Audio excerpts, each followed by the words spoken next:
রাধে রাধে বন্ধুরা, আপনারা সবাই কেমন আছেন? আশা করছি ভালোই আছেন। তো আপনারা কি করছেন? এখন তো বিকাল, তো আপনাদের সবাইকে শুভ বিকেল।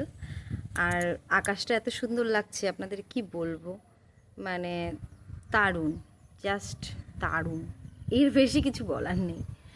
মানে ভাবি যে আকাশটা, এ বাবা ওটা কি একটা দাগের মতন লাগছে আকাশে, খুব সুন্দর জানেন আকাশটা আজকে।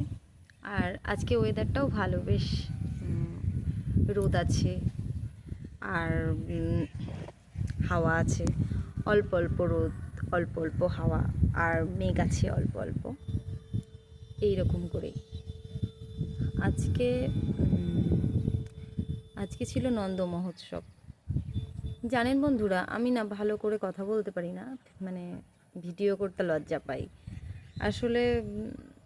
আমার একটু অসুবিধা হয়, আমি কখনো নিজের মুখ দেখিয়ে ভিডিও করিনি, আর আমি অতটা বলতেও পারি না সেইভাবে। সবাই যেমনভাবে গুছিয়ে গাছিয়ে বলে, অমনি করে বলতে পারি না। আশা করি আপনারা বুঝতেই পারছেন আমার ভিডিও দেখে, আমার তো এটাই মনে হয় আপনারা বুঝতেই পারছেন। জানেন যে আমি ভালো ভিডিও করতে পারি না, বুঝতেই পারবেন আমার কথা শুনে। যাই হোক, এটা আমি বাড়িতে এখন বসে আছি, দেখবেন কোথায় বসে আছি, পুরো জানালাতে বসে আছি। এই দেখুন, পুরো জানালার উপরে একবারে বসে, একটু রোদ ঢুকছে ওদিক দিয়ে, আর এটা হচ্ছে দরজা এদিক দিয়ে, আর এদিকে এইটা দেখুন, এত সুন্দর একটা প্রকৃতি আমি এখানে বসে বসে দেখছি, এত ভালো লাগছে দেখতে।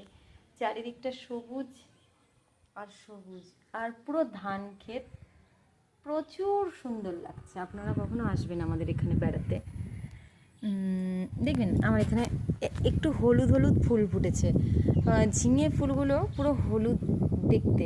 আর আপনারা দিনের বেলায় দেখতে পাবেন না, ফোটে না, বিকাল টাইমটাতে ঝিঙা ফুলটা ভালো ফোটে, দেখবেন। ওই দেখুন, দেখতে পাচ্ছেন কি না জানি না, ছোট্ট ছোট্ট। তো ঠিক আছে, আজকে এই পর্যন্তই ভিডিওটা রাখছি, পরের দিন আবার অন্য ভিডিও নিয়ে আসবো, ঠিক আছে? আপনাদের যদি ভিডিওটা ভালো লাগে অবশ্যই একটা লাইক করবেন, ঠিক আছে? হরে কৃষ্ণা।